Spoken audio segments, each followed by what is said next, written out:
এখানে মাংস কষানো হচ্ছে, এখানে মাংস রেডি হয়ে গেছে, ভাত হয়ে গেছে আমাদের।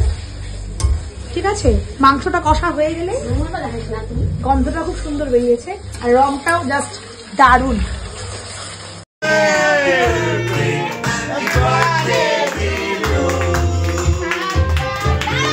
ব্লগের শুরুটা দেখে তোমরা সবাই বুঝতে পারছো যে আমরা আজকে কার বার্থডে সেলিব্রেশন করছি। আমরা আজকে টিটুদার বার্থডে সেলিব্রেশন করছি, মানে আমার জামাইবাবুর বার্থডে। আর এটা ছিল ওর বার্থডে কেক। এই কেকটা ওর মা বাবা এনে কাটিয়েছে, আর আমরা রাত 12টায় আবার ওর কেক কাটিং করেছি। এই সবগুলো আমি কি এখানে লাগাবো? লাগাই দাও। না না না, একটা অনলি ফর ওয়ান। আমি চারটে লাগাই দিছি। কেন সবই 4 বছর হলো? কেন ওর বাবা বলে 32টা বউ আনছে, ওর তো বয়স 40। এদিকে আমার হবু বৌদি আর দিদি মিলে নাচানাচি করছে, আর এটা হচ্ছে রাত 12টার কেক কাটিং। এই কেকটা আমরা নিয়ে এসেছিলাম, মানে আমার বৌদি নিয়ে এসেছিল আসার সময়। যাই হোক, তোর বার্থডেটা খুব ভালো কাটলো, এভাবে খুব হাসি খুশি থাক, সবাইকে নিয়ে থাক। And again happy birthday, many many happy returns of the day টিটুদা।